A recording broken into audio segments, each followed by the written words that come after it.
dit m'dia kendo gain pour le faux chrétien. Minamolo quelqu'un mi ton le maou lo we. Amo ay kami ton kibiko do ay homa. Mais début de maou si ko maou se we. Wai ka to bi kado ay homa mais mon coton et si yo mais mon coton ici non mais mon coton faux chrétien mais mon coton. Nous mi possédons mais amolo. Wone mawa bo atomo coton aider l'autre ton léo. Et l'autre le sagon l'autre et ya ton place to place vite ton mini tombo gosi to l'encoton. Donc tu as tout deux mais tu n'as bateau l'encoton. Wone de moi l'autre les trop l'homme minamment que l'autre place ton fait mi puiton. Bon un sagon dernier dehors. Verset 17, je ne disons verset 17. Après les avoir fait sortir, Oui. l'un d'eux dit, Oui. sauve-moi Oui. pour ta vie. Oui. Ne regarde pas derrière toi. Et donc, miamolo que eux tête mi le faux chrétien. Minamolo, maman va d'autres, le bout du nom le gars, et du nom l'autre pour vite, passe un peu plus gars. Et donc, vous n'êtes pas basse donc pour comment pour mon coton. Ma wa et wa vous y gando tête tout. Do wa los zin ton tout. Et donc, moi ça gna de tombe le midem ton semaine. Le mi doit va te le coton. Ben là il Dieu mi rombo di do so quand même. Mi man note fio. Et donc, vous n'êtes de ton. Moi ça gna le me petit te bola yebodo. Et donc, mi ron. Bois nos pères, amon, mi makon kudo, alléluia. Et là, mi makon kudo, nous que nous, vous le DJ filet, nous mi ko jodole, nous kujile, et là mi makon kudo, le coco mon coton, amon mi rombodito, mi makon kudo, oui. Et ne t'arrête pas dans toute la plainte. Mi makanotero, et n'y a que ma kujile, quand on m'a noté, que ma déboudio, alléluia. Mi n'amour, on est tombé, et te va dire, mi n'amour que l'autre science, et wa ponkudo sedo verset 26. La femme de l'autre regarda en arrière. Oui. Et elle devint une statue de sel. Merci. Et donc vous ne yiwe et donc moi sagona yiro mi do yemi ma ponkudo sedo amelo vous ne yiwe et teje et le lot science et wa ponkudo sedo et o jete et o je chego alléluia. Minamono ye to se to bo yiwe amo lot science ai ka to bi polo sodom. Alléluia. Donc tu as toujours Jésus dans un papodo. Fille de médecine dokunde, fille de aïkaton non ne. De moula, mina iwe, somo vivier mais mon finane, nous mais mon frère mina iwe, c'est que de iwe, à moi aïkaton puis pour le fite et pour le sodome. Et bedo mino gosin et rombo le ma au sewe, à moi aïkamiton kike kakola ronsin leji. Wende aïkamiton kala ronsin leji yo, ne mi kana mo kiko ma autombo. Mi to sinya e rombe de bezambe.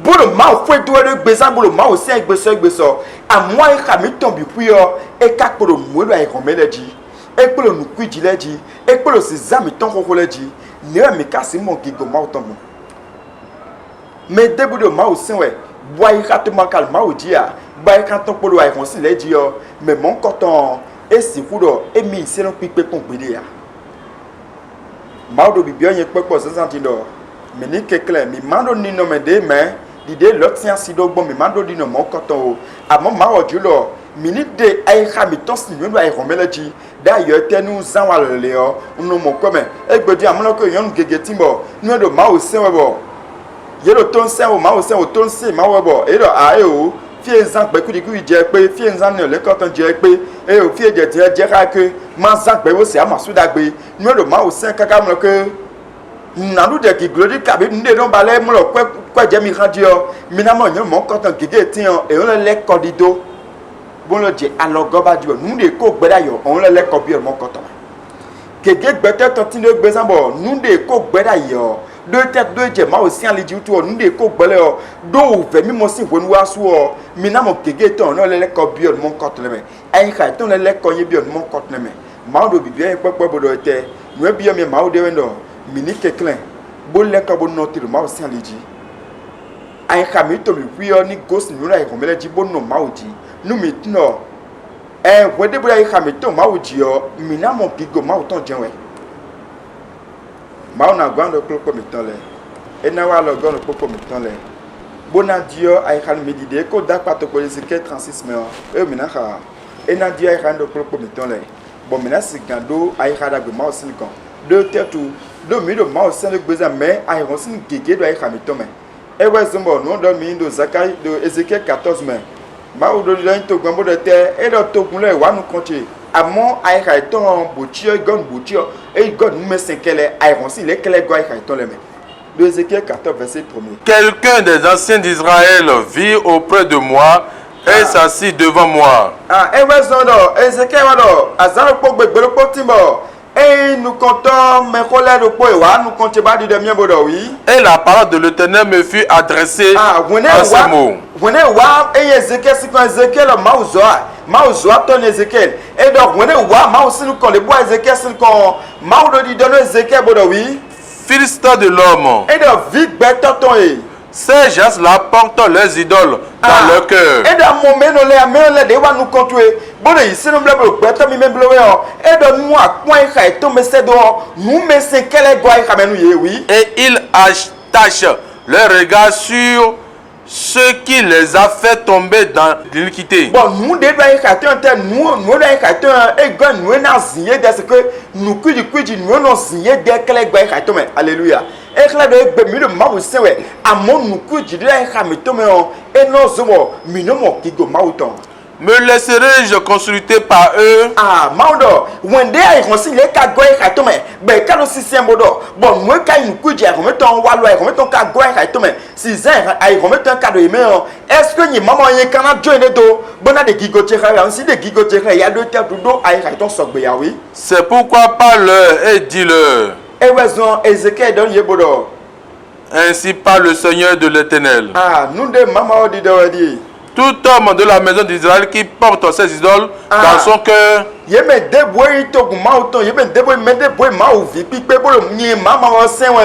et qui attache les regards sur ce qu'il a fait tomber dans son iniquité.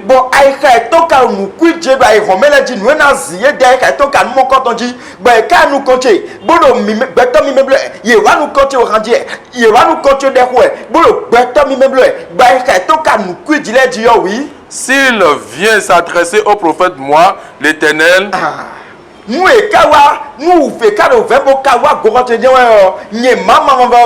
je leur répondrai malgré la multitude de ces idoles,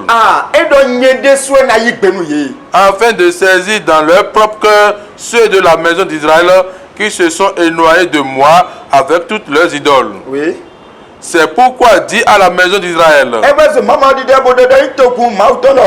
ainsi parle le Seigneur d'Israël. Revenez et détournez-vous de vos idoles.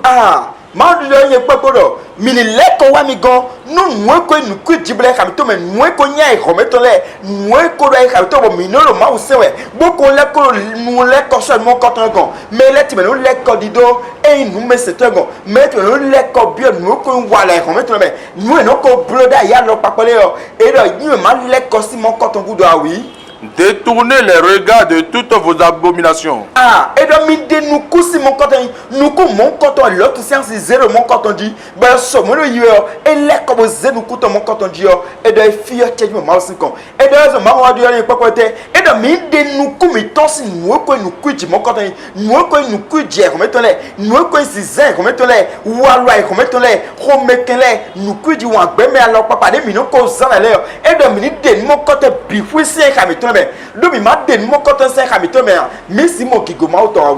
car tout homme de la maison d'Israël ou des étrangers séjournant en attachant les regards sur ce qu'il a fait tomber dans son iniquité, s'il vient s'adresser au prophète pour me consulter par lui, moi l'Éternel, je lui répondrai par moi. Merci. Maman, mais de bois, attends, je me vois, mais de bois, bois, maman va s'engager. Nous aimons de nous cuire nous Bible 5 avec Thomas. Nous comptons de vous faire et te oiseaux déjà au bout de bois. Mal de midi son aïe bébé mon canton là. Et claro, un de qui connaît noir. À mon mal était barricadé. Et tu l'as mini Dieu a camiton là. Mini Dieu a camiton si nous y a remetté de mon canton là. Mal de tir rousse si nous commettons. Mal ne guarde pas comme ton là. Ni wa le garde pas comme ton là. Nous mini quelqu'un mais de mal aussi mais mal aussi. Boy. Bo jei se no ton amo mi te ko bo ise no pipe dide ma o ko gbo le zeke me tan di ni mi popo don do te e do mi no wa amo nu me sen se ko nu ku di no na zimi de kele ka gwa ka mi to me Alors que maman ka donne mi de côté de 1 Simina ka de 1 Samuel 16 verset mais manda mi kuno pon betos no meu amo ai ha betos to mi no pon sedo enda o ve me bra via we e we ma lo pi pon sedo ya amo ai ha te pon ma o de asida via bo si o gbobli we aso bi pi blo e we na zo ma o na se de gbetu ya me amo ai ha te ma o na pon sedo bo si o se de gbetu e bo ana sedo bo ana da via ma o sin kon we someone de asisi tono osusu ebo nu ya dani we anamodo ana ku humodo ko gbigbe de se de o ana ma o pon ka to me se do bodo to de gbeton we someone de no ra na chakwe e no ra na asisi tono osusu e mo ko gbigbe mi ku do tuton we ana po moko to tu bodo ko do ma wa e po moko to tu bo pon pon asuton e po no jije tuton to tu bodo ko nu asisi ton e ka po no jije to tu bo gbegbe ma wa amodo o fe me cho de chaque année no ici lo jowe le tete to mi do yiwe ma na blonde mi jowe e ze ka to mi ku de maoji le ma ze ka to maoji a e no fo ku mu na ici lo a e ze ka to maoji bo no nu no i jowe o ma o na se de che jowe nu no i dope ma o che jowe o ma o na de wi mi poropo jowe bo e fo we bi nu le fite e no ici lo jowe e pon lo ko do tout ton gbete de yo e pon se do a amo fite ai ka to le ai ka to no maoji bo lu popo dodo po me o mi na mo do e ko te ze ka to no eliji o de yi go o me o e mo eli da ji do tu o e pon eli gon a amo e pan ko ma o ton bu lo ko le tetu do ai ka to do maoji hallelujah e gbeje me ke ai ka gbete ton gege na do ete oli de ya nous comptons les au papa les au maman les ai khamida tombi puis no ete di gbeto di do gbesangbe bo mi o de di do gbeto o anado eli mosedo e ka ze ka to debudo eli dia e ze ka to no maoji bo no ma o pe o bo na do to de mi tan e kledo mini kekle bo de ai khamitos nu la ko meleji mini kekle bo de khamitos gbeto di mini kekle bo de khamitos ete di nu moto di we a o charger le we a me de no wa zoja me le sien me le tile me de khamitos gbedo tetu me mon koton de manele yo nu mama ka date no di a ne no kasi no na kasi mo kigo ma otomo elzo mama odan ipapo jemi 17 minutes ma do me de di do gbeto wo emi na do gbeto mon koton